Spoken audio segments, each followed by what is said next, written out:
মানুষের জীবনের মধ্যে ভ্রমণ একটি গুরুত্বপূর্ণ বিষয়। মানুষের জীবনের স্মরণীয় যে মুহূর্তগুলো থাকে তার মধ্যে বিরাট একটা অংশ জুড়ে থাকে তার সফর, তার ভ্রমণ। সব ভ্রমণ এবং সব সফর একই রকম হয় না, এক একটা এক এক রকমের হয়, এক একটার গুরুত্ব এক এক রকমের হয়ে থাকে। সরওয়ারে কায়নাত নবীজি মুহাম্মদুর রাসূলুল্লাহ সাল্লাল্লাহু আলাইহি ওয়াসাল্লামকে আল্লাহ পাক ঐতিহাসিক বিশেষ দুটি সফর করিয়েছেন, যেটি নবীজি সাল্লাল্লাহু আলাইহি ওয়াসাল্লামের জীবনে স্মৃতির গুরুত্বপূর্ণ একটি অংশ। একটা সফর ছিল মদিনা মুনাওয়ারা পর্যন্ত, মক্কা মুআজ্জামা থেকে হিজরতের সফর।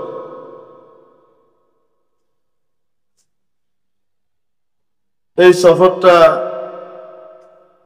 সুখের সফর ছিল না, এটা দুঃখের সফর ছিল। আরেকটা সফর ছিল নবীজি সাল্লাল্লাহু আলাইহি ওয়াসাল্লামের মক্কা মুকাররমা থেকে শুরু করে বাইতুল মাকদিস পর্যন্ত, মসজিদুল আকসা পর্যন্ত, সেখান থেকে উরুজ ইলা সামার মাধ্যমে আরশে আজিম পর্যন্ত পৌঁছে যাওয়া, যেটাকে আমরা মেরাজ বলে থাকি। ওখান থেকে বিভিন্ন ঘটনাবলী শেষ করে তারপরে আবার জীবিত অবস্থায় দুনিয়াতে ফিরে আসা। এই দুইটি সফর নবীজি সাল্লাল্লাহু আলাইহি ওয়াসাল্লামের জীবনের অত্যন্ত গুরুত্বপূর্ণ স্মৃতি বিজড়িত দুটি সফর। একটি ছিল দুঃখের, একটি ছিল সুখের।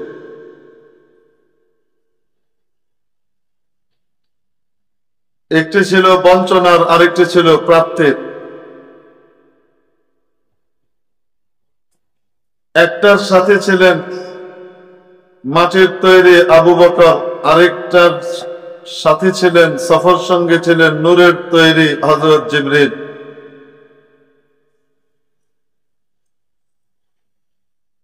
মেরাজের যে সফর শুরু হয়,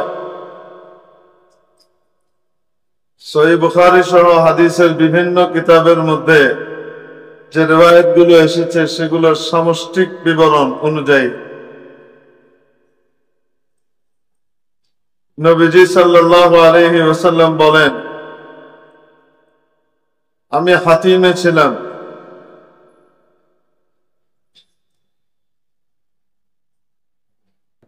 আমার সিনাকে চাক করে ফেলা হলো, ফাশুক্কা সাদরি।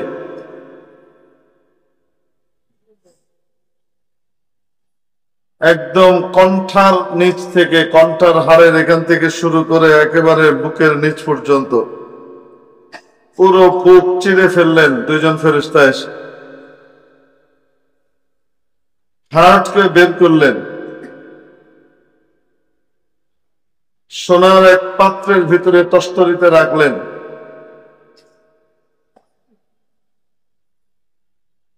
والنبي صلى الله عليه وسلم ينظر إلى جميع ذلك। নবীজি সাল্লাল্লাহু আলাইহি ওয়াসাল্লাম সব কিছু দেখছেন। অদ্ভুত ব্যাপার হলো, কোন অ্যানেস্থেসিয়া দেয়া হলো না, জিএ দেয়া হলো না, জেনারেল অ্যানেস্থেসিয়া দেয়া হলো না, লোকাল অ্যানেস্থেসিয়া দেয়া হলো না, কিচ্ছু হলো না। কোন একটা ইনজেকশন পুশ করা হলো না, কোন ক্লোরোফর্মের রুমালও মুখের ভিতরে, মাস্কও নাকের মধ্যে দেয়া হলো না। একদম পরিপূর্ণ জাগ্রত অবস্থায় দেখতে পাচ্ছেন, এখান থেকে এ পর্যন্ত ছেড়ে ফেলা হলো। কত উন্নত স্তরে ওপেন হার্ট সার্জারি, একটু কল্পনা করে দেখেন। তারপরে সে হার্টকে, নবীজি সাল্লাল্লাহু আলাইহি ওয়াসাল্লামের কলবকে একটি সোনার পাত্রের মধ্যে জমজমের পানি দিয়ে সুন্দর করে ধুয়ে তার ভিতরে ঈমান এবং হিকমত নতুন করে ভরে দিয়ে আবার সেটা জায়গা মতো রেখে দেওয়া হলো। আজও পৃথিবীতে ওপেন হার্ট সার্জারি হয় তো প্রায় 7-8 ঘন্টা লাগে ভালভ অপারেশন করতে। এখান থেকে এ পর্যন্ত উপরের চামড়াটা কাটে, একদম বুকের এখান থেকে নিয়ে এই পর্যন্ত উপরের চামড়াটা কাটে। তারপরে ভিতরে যে হাড় আছে খাঁচা, এই মাঝখান থেকে স্পেশাল করাত দিয়ে, ইলেকট্রিক করাত দিয়ে এই হাড় গুলাকে আস্তে আস্তে আস্তে আস্তে একটা একটা করে কাটা হয়। কেটে তারপরে হাড় ফাঁক করা হয়। ওদিকে অজ্ঞান ফাঁক করে ভেতর থেকে হাড়টা বের করা হয়।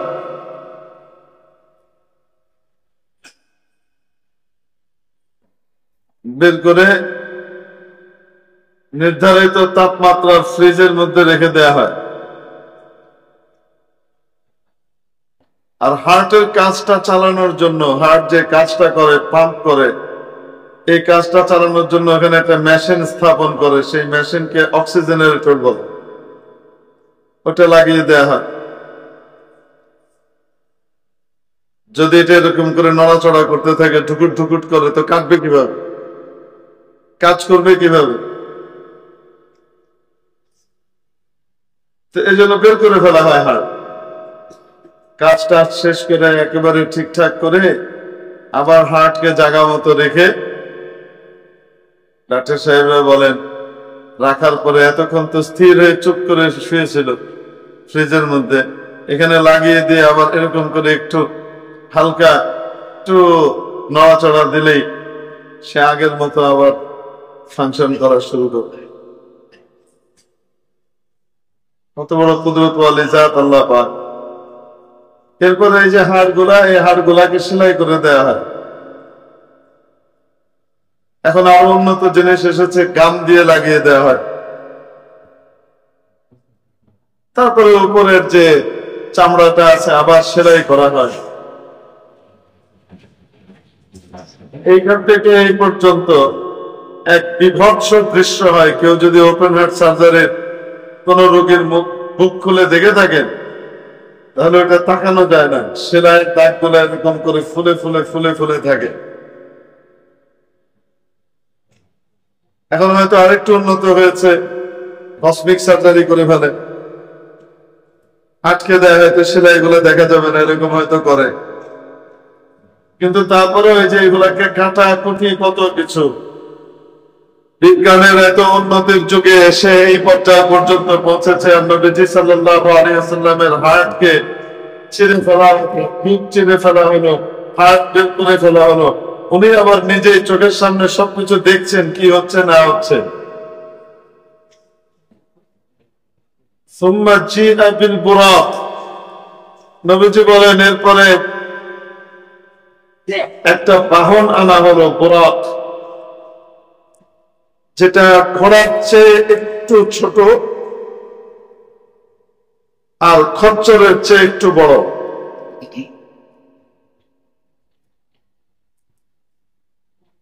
আমরা এসেছে যে গাধার চেয়ে একটু বড়, খচ্চরের চেয়ে একটু ছোট।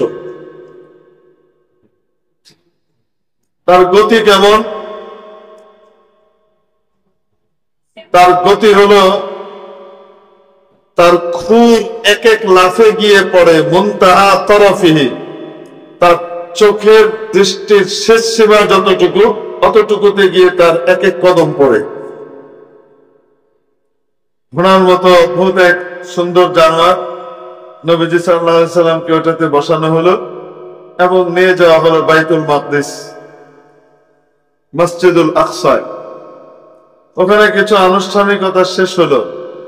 তারপর ওখান থেকে সুম্মা উরিজা বিয়া ইলা সামাঈদ দুনিয়া, উনি বলেন এরপর আমাকে প্রথম আসমানের দিকে নিয়ে যাওয়া হলো। ফাস্তাফতাহা জিবরিল, প্রথম আসমানের দরজা পর্যন্ত পৌঁছার পরে, ফটক পর্যন্ত পৌঁছার পরে জিবরিল আলাইহিস সালাম দরজা খোলার জন্য বললেন।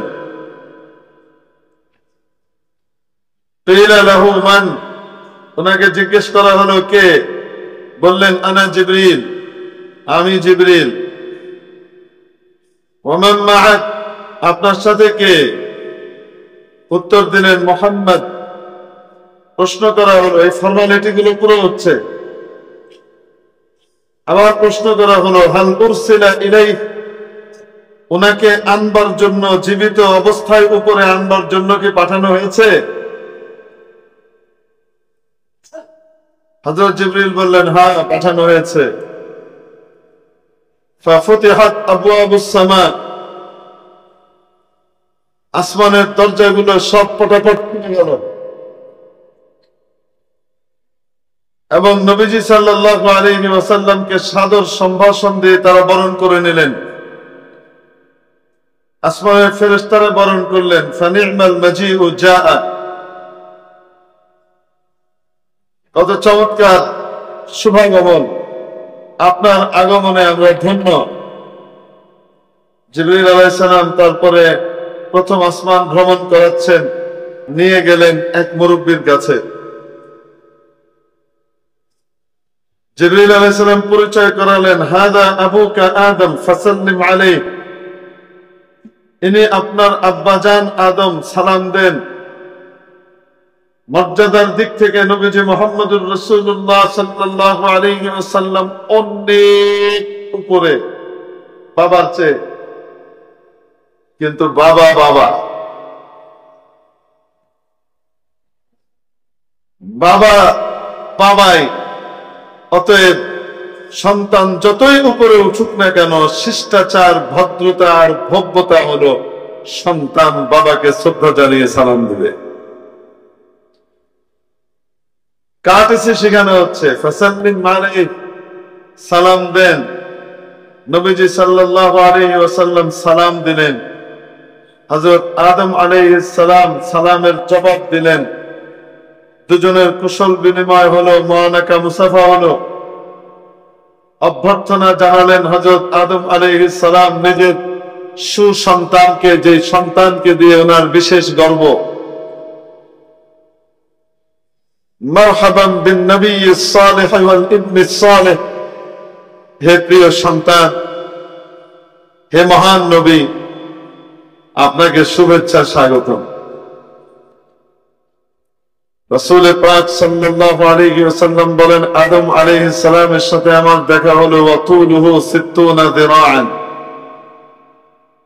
ওনার দৈর্ঘ্য হলো 60 হাত, 60 যিরা।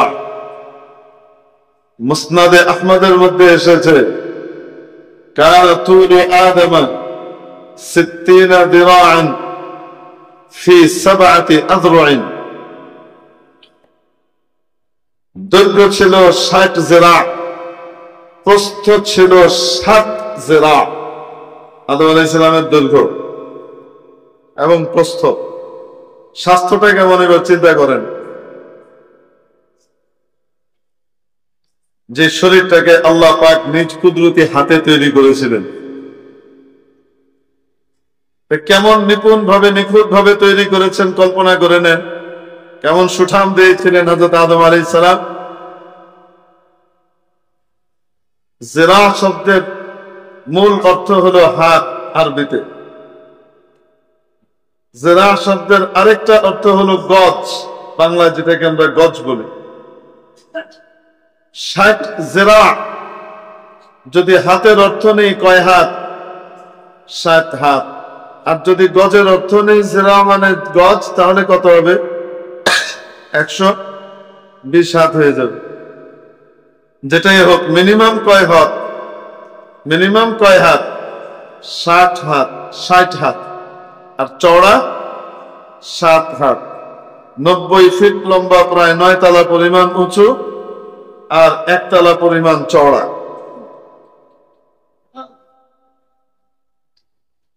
দেখা হলো ওনার সাথে। তারপরে ওখান থেকে মজার ব্যাপার হলো, দেখেন, এটা বুখারীর হাদিস, যেটা বললাম যে নবীজি সাল্লাল্লাহু আলাইহি সাল্লাম মেরাজের বিবরণ দিতে গিয়ে বলছেন, ওয়া তুলুহু 60 যিরাআন, ওনার দৈর্ঘ্য ছিল কত হাত? 60 হাত।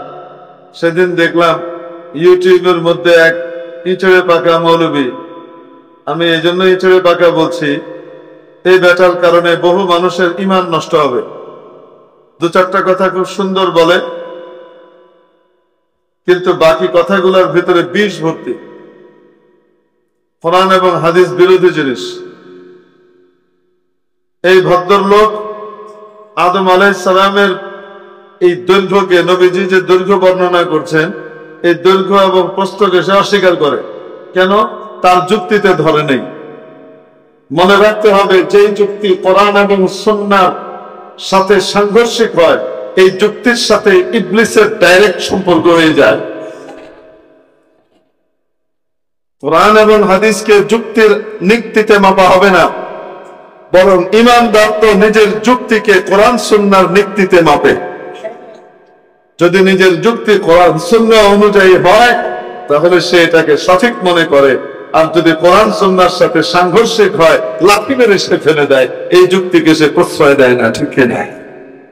এটা হলো ঈমানদারের ঈমান।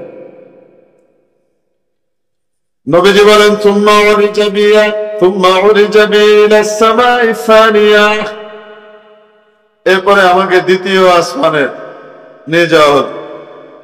সেখানেও সেই প্রশ্নোত্তর হলো, মান? জিবরিল। ওমান মাআক?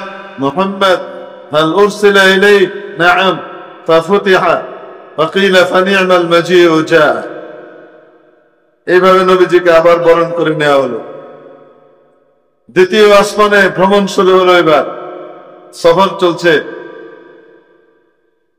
ওখানে গিয়ে দুইজন বিশেষ ব্যক্তিত্বের সাথে সাক্ষাৎ হলো নবীজি সাল্লাল্লাহু আলাইহি ওয়াসাল্লামের। হযরত জিবরিল বললেন, হাদা আখুকা ইয়াহইয়া ওয়া ঈসা ফাসাল্লিম আলাইহিমা। এনারা আপনার দুই ভাই, সিনিয়র দুই ভাই, ইয়াহইয়া এবং ঈসা, এনাদেরকে সালাম করেন। তার মানে বোঝা গেল, ছোট বড় কে কি করবে? মর্যাদার দিক থেকে বয়সে যে ছোট, সে মর্যাদার দিক থেকে বয়সে বড়র চাইতে অনেক উপরে হলেও, যিনি বয়সে বড় তিনি মর্যাদার দিক থেকে ছোট হলেও বয়সেরও একটা সম্মানের ব্যাপার আছে। নাম্বার 2, রীতি হলো আগন্তুক সালাম করবে উপস্থিতকে। এটা একটা সুন্নাত। ইউসাল্লিমুল মাশি আলাল কাইম ওয়াল কাইম আলাল কাঈদ। যিনি হেঁটে যাচ্ছেন তিনি দাঁড়ানো ব্যক্তিকে সালাম করবেন, আর দাঁড়ানো ব্যক্তি বসা ব্যক্তিকে সালাম করবে। এগুলা সুন্নত তরিকা। দেখেন, নবীজি মেরাজের সফরের ভিতরেও সুন্নত তরিকা কিভাবে জিবরিল আলাইহিস সালাম হাতে কলমে শিখাচ্ছেন।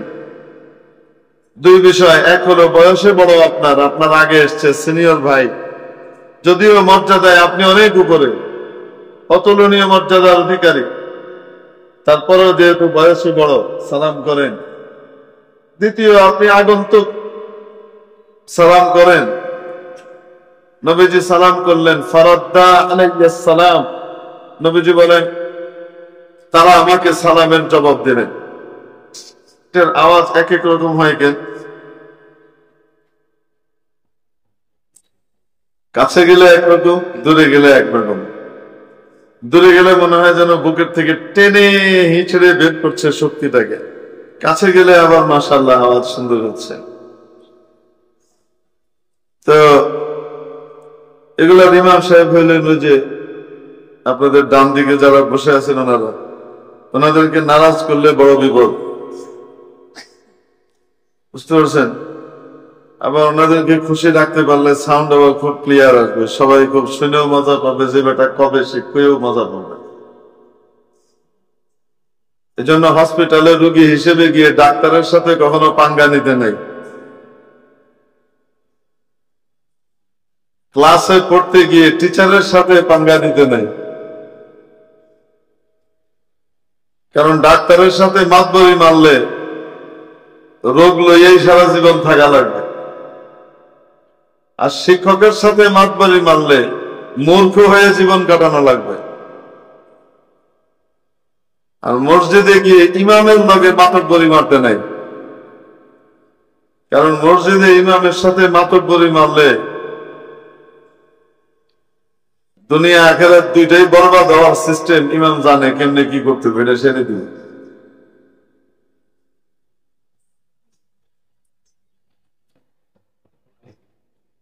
আর ওয়াজ মাহফিলে মাইক ওয়ালাদের সাথে কি করতে নাই। তো তাহলে আপনাকে হিরো থেকে জিরো বানাই দিবে, ওখানে দুই চারটা শুধু এরকম করে টিপবে আর ঘুরাবে, একবার একবার এটা করবো এটা করবো, মাথা খারাপ করে দিবে।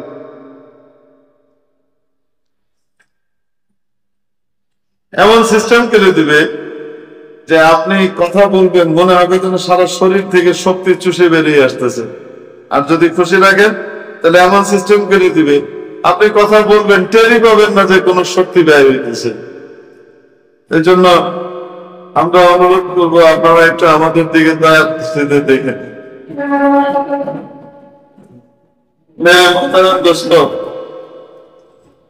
তারপরে ওইখান থেকে গেলেন তৃতীয় আসমানে। তৃতীয় আসমানে যাওয়ার পরে সেখানে হযরত সাইয়্যিদুনা ইউসুফ আলাইহিস সালামের সাথে দেখা হইল। উনিও হযরত ইয়াহইয়া এবং ঈসা আলাইহিস সালাম যে ধরনের কথা বলেছেন উনিও তেমনই বললেন।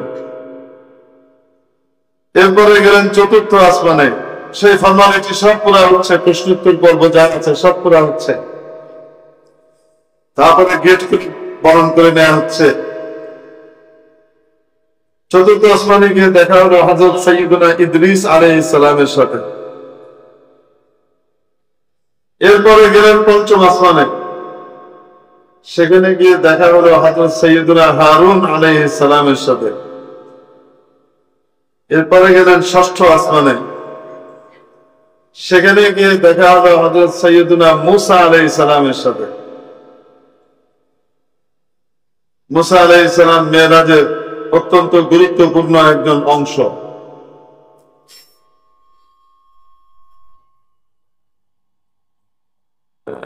ঠিক করতে একটু সময় লাগে, অসুবিধা নেই।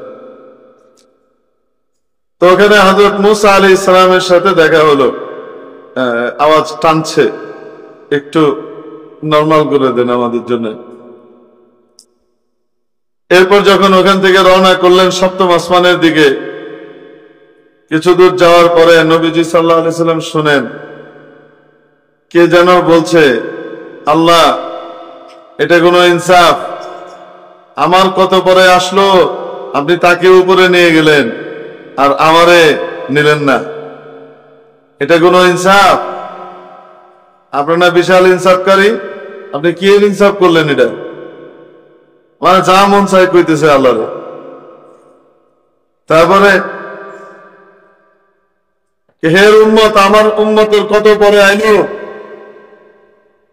আর তার উম্মত আমার আগে জান্নাতে যাবো, আমার উম্মতের আগে জান্নাতে যাইবো, এটা কোনো কথা হইল? কারে কয়? রাসূলুল্লাহ সাল্লাল্লাহু আলাইহি ওয়াসাল্লাম খুব অবাক হয়ে জিজ্ঞেস করছেন জিবরীল আলাইহিস সালামকে, এটা কি এইভাবে কথা বলছে?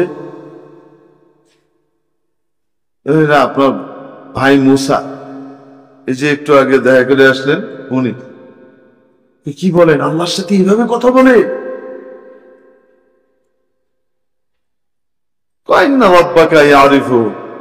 আপনার রব তারে খুব ভালো করে জানে, এই সিস্টেমই।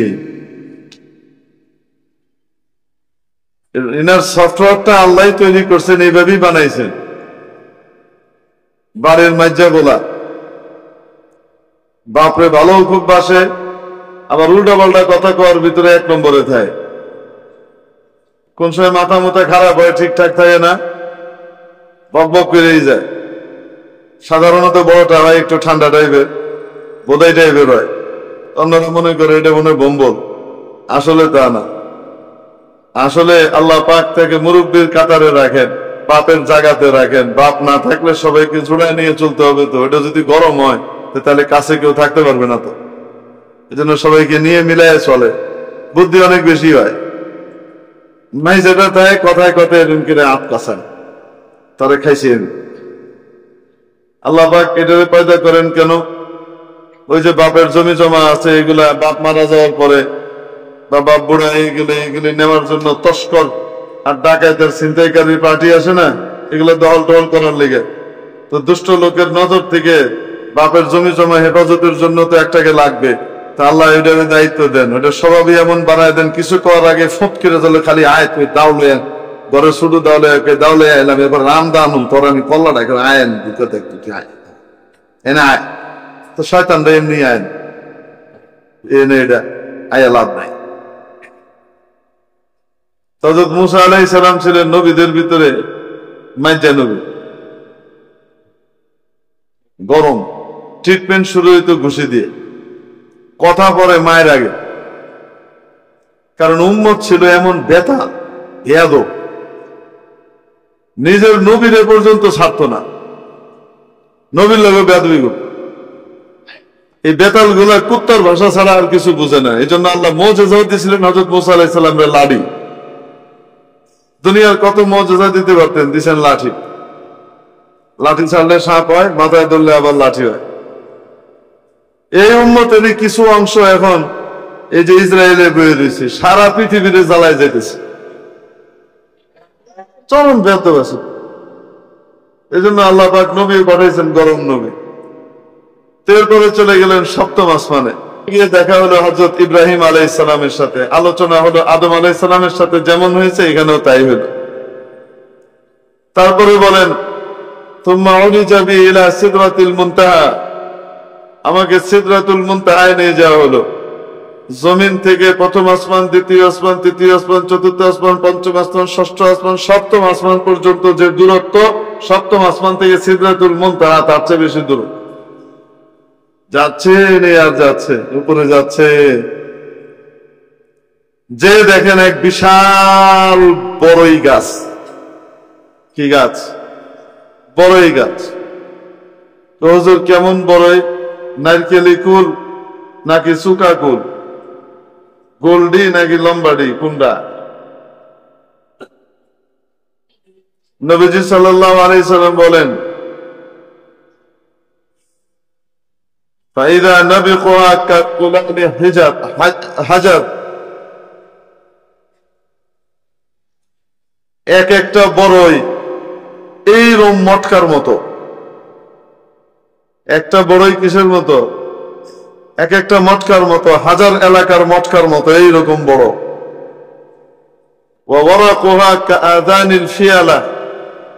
আর তার যে পাতাগুলো আছে না, এগুলা হাতির কানের মতো, এইরকম বড় বড় পাতা। ওইখানে আমাকে শরবত দেওয়া হলো, পানীয় দেওয়া হলো।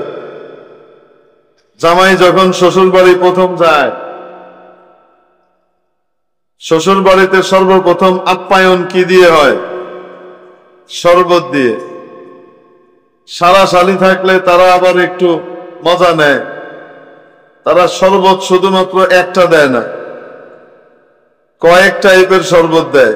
তার ভিতরে একটা থাকে আসল শরবত, বাকিগুলা কোনোটা মরিচের গুঁড়া মিশাই দিছে, কোনোটা নিম পাতা বাইটটা একেবারে তিতা বানায় দিছে, কোনোটা এটা কোনোটা এটা, মানে দুলাভাই শুধু মিস করে দেও, তারপরে তালি হবে, মজা হবে। এগুলো দুনিয়াতে করে কি করুন না? একটা গ্লাস দেয় না, কয়েকটা দেয়। এখনকার শালা শালি যারা জিনজি, এই জেনজি যারা আছে এনারা আবার উন্নত। আগেকার তো শালা শালিরা শরবত একটা দিত, আর বাকি উল্টা পাল্টা থাকতো। তো যে কোনো একটা চিন্তা ভাবনা করে নিলে দুলাভাইয়ের জন্য জয়ের কোনো একটা রাস্তা ছিল, সেটা কি? আসল শরবতটা ধরলে জিতছে। এখন মাশাআল্লাহ সিস্টেম ভিন্ন। সিস্টেম কেমন? আমাদের জামিয়া মাদানিয়া বাড়িধারাতে একজন অসাধারণ আরবি সাহিত্যিক আছেন, এবং আমার দৃষ্টিতে সারা বাংলাদেশের ভিতরে সবচেয়ে বড় এবং সবচেয়ে নিভৃতচারী আরবি সাহিত্যিক, মানুষ জানেই না। হযরত আল্লামা নূর হোসেন কাসেমী সাহেব রহমতুল্লাহ আলাইহির সমসাময়িক হযরত মাওলানা শেখ আবুল হাসান আলাউদ্দিন সাহেব দামাত বারাকাতুহু, বহুত বড় আলেম। আরবিতে এরকম সাবলীল ভাবে লেখনী এবং বলা, মনে হবে যেন একজন আরবি সাহিত্যিক লিখতেছে। এত সাবলীল সুন্দর চমৎকার আরবি বলেন এবং লিখেন। তো হুজুর একবার আমাদের মিটিং এর ভিতরে ঠিকঠাক হলো, হুজুরের পকেট থেকে খসানো হবে। খসানো হবে মানে হুজুরের কাছ থেকে নাস্তা খাওয়া হবে। এটা 4-5 জনে মশলা করেছে। আমি একটু পরে এসে পৌঁছেছি, এসে দেখি কারবার চলতেছে। হুজুর আজকে আমাদের ভিতরে একটা আইন হওয়া দরকার, প্রত্যেক মিটিং এ আমাদের ভিতরে কোনো একজন স্পন্সর হবে, উনি ট্রিট দিবেন, উনি সবাইকে দাওয়াত খাওয়াবেন, যে কোনো একজন।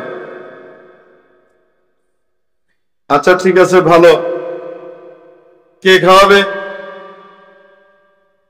কিভাবে হবে এটা? বলে হুজুর বলেন কিভাবে হইতে পারে। ঠিক আছে, লটারি দেওয়া হোক, লটারি হবে, যার নাম উঠবে উনি খাওয়াবেন। 2 নম্বরে যার নাম উঠবে দ্বিতীয় সপ্তাহে উনি খাওয়াবেন, এরপরে মিটিং এ উনি খাওয়াবেন, এভাবে। আচ্ছা, এখন যখন লটারিতে নাম দেওয়া হয়েছে, হুজুর আপনি মুরব্বী মানুষ, আপনি উঠাই দেন কার নাম উঠে। উঠানোর পরে দেখা গেল হুজুরের নামে উঠছে, হযরত শেখ আবুল হাসান আলাউদ্দিন সাহেব দামাত বারাকাতুহুম, দাদা হুজুর, ওনার নামে উঠছে। তো আমাদের জমানার মানুষজন মনে করে যে আগেকার জমানার মুরব্বী যারা, এরা মনে হয় বম্বল, কিছু খুঁজে টুজে নাই।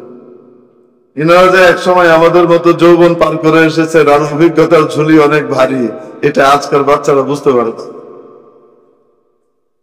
উনি বলেন না না না না, হবে না হবে না, আরেকটা উঠান দেখি। হুজুর আর উঠানোর দরকার নাই, প্রথমটাই তো আপনার নাম হয়ে গেছে, এক আল্লাহ, এক রসুল, এক কোরআন, এক লটারি হয়ে গেছে তো হুজুর, আর কি?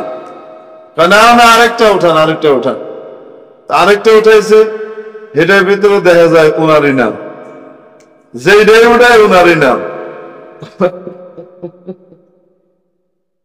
হ্যাঁ, এখনকার শালা শালীরা যে শরবত দেয়, আগেকার একজন তো ওখানে তো একটু ফেয়ার ছিল যে না, একটা শরবত আছে আসলে খাওয়ার মতো, এমন কোনটাই দেয় না, সবগুলাই জার্মান মার্কাই দিয়ে দেয়। মানে বেটার যেটাই ধরুক না কেন সে ফেল।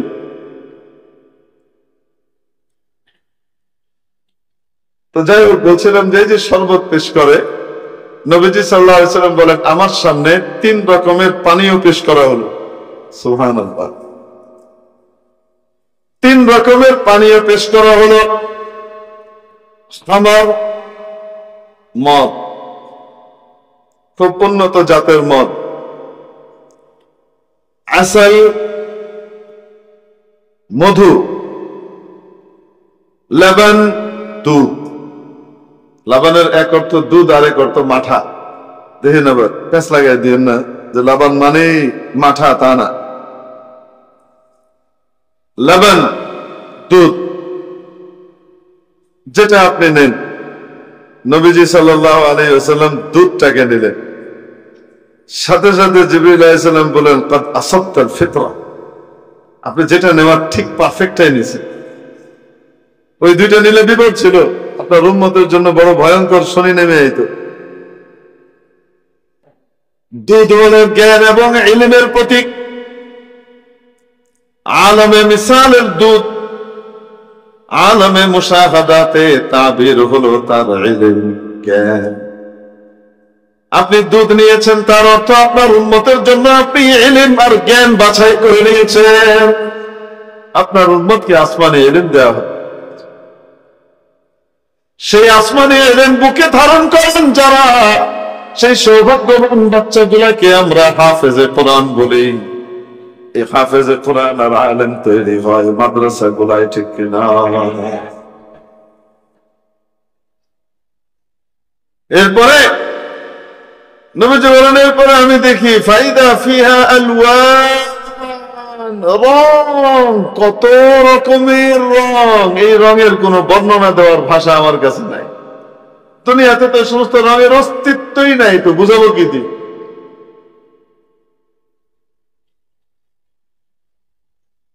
এরপরে উপরের দিকে রওনা হবেন, সিদরাতুল মুনতাহার উপরে বোরাক যেতে পারে না, বোরাকের সীমা শেষ।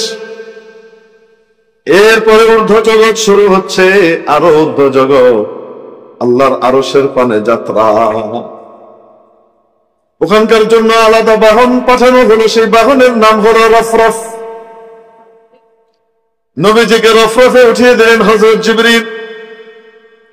উঠিয়ে দিয়ে বিদায় দিয়ে বলছেন, যান আল্লাহর হাবিব, ওয়াদান, এবার যান, আপনার বন্ধুর সাথে কথা বলে আসে। রাসূল পাক সাল্লাল্লাহু আলাইহি ওয়াসাল্লাম বললেন, বন্ধু জিবরীল, আপনি যাবেন না। একা যাব?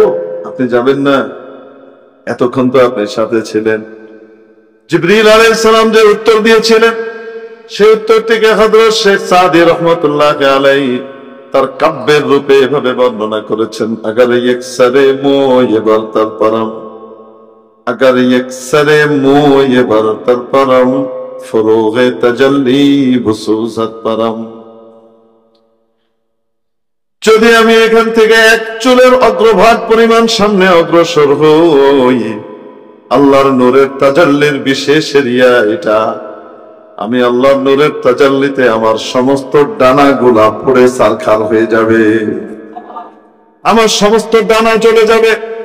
হযরত জিবরাইল আলাইহিস সালামকে আল্লাহ পাক 600 ডানা দান করেছিলেন। কয়শো? 600 ডানা। এক এক ডানা কত বড়? ছোট দুইটা ডানা এইভাবে বিস্তৃত করলে মাশরিক থেকে মাগরিব, শিমাল থেকে জুনুব ঢাকা পড়ে যাবে, আকার দেখা যাবে। এত বড়। এর চেয়ে বড় বড় ডানা কয়টা? এবার ধরেন, এবার 598টা, মোট 600 ডানা। এই ডানাগুলা যে শরীরটা কন্ট্রোল করে, ওই শরীরটা কত বড়? আল্লাহু আকবার কইতে ভুলে যায়, মানে এত বড়। এই বড়টা মাথায় আনতে আনতে আল্লাহু আকবার ভুলে যায়। বলছেন, আমার সমস্ত ডানা গোলা পুড়ে ছারখার হয়ে যাবে, জ্বলে যাবে। এখন আপনি যান। নবীজি উপরে রওনা করলেন। এখান থেকে একটা জিনিস শুনে নেন, মাখলুকের মধ্যে, সৃষ্টির মধ্যে নূরের চেয়ে মাটি শ্রেষ্ঠ। স্রষ্টা নয়, স্রষ্টার সাথে তো কোনো কিছু তুলনাই চলবে না। সৃষ্টির ভিতরে নূর এবং মাটির ভিতরে শ্রেষ্ঠ কোনটা? মাটি। 2 সফর, এক সফর আনন্দের সফর, মেরাজের সফর। নবীজির আরেক সফর হলো দুঃখ এবং কষ্টের সফর। জানকে হাতে নিয়ে নিয়ে, প্রাণ হাতে নিয়ে মক্কা ছেড়ে মদিনার দিকে যাত্রা করছেন, হিজরতের সফর। সুখের সফরের সঙ্গী হলেন নূরের তৈরি ফেরেশতা জিবরিল। দুঃখের যে সফর হবে, সেই সফরের সঙ্গী হলেন মাটির তৈরি হযরত আবু বকর।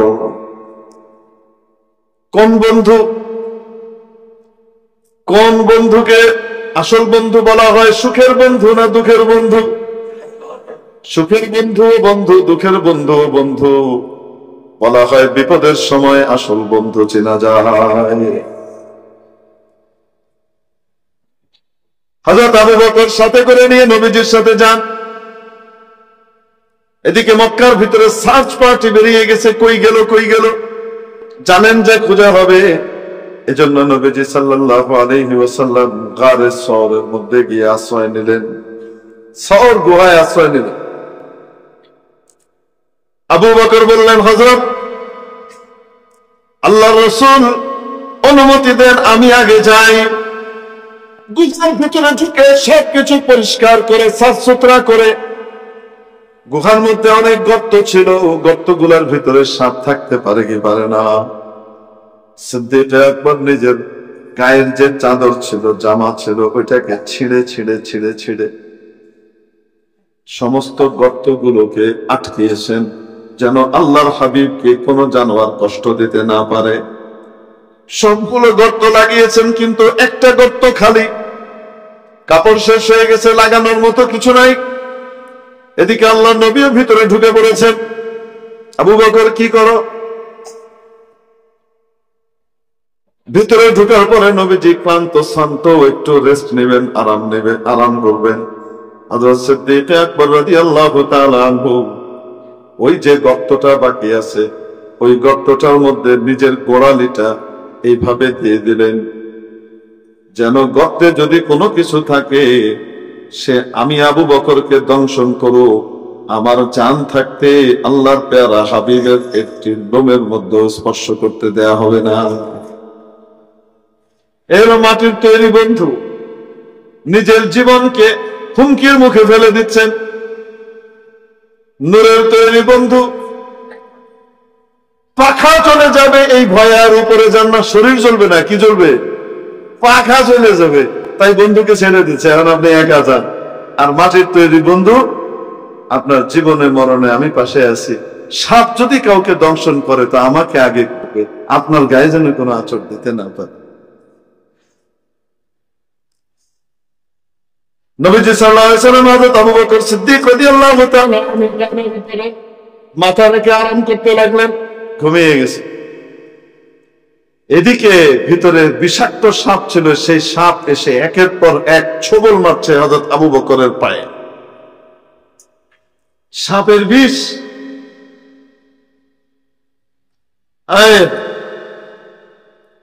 ভয়ঙ্কর অবস্থা হযরত আবু বকরের শরীরে, সারা চেহারা নীল হয়ে গেছে, ব্যথায় মারা যাবেন এমন অবস্থা, কিন্তু তাও নড়াচড়া করছেন না, যে নড়াচড়া করলে নবীজির ঘুম ভেঙে যাবে, আরামে ব্যাঘাত ঘটবে। এক পর্যায়ে এদিকে চোখ দিয়ে পানি আসছে, আর উনি পানি মুছে ফেলছেন,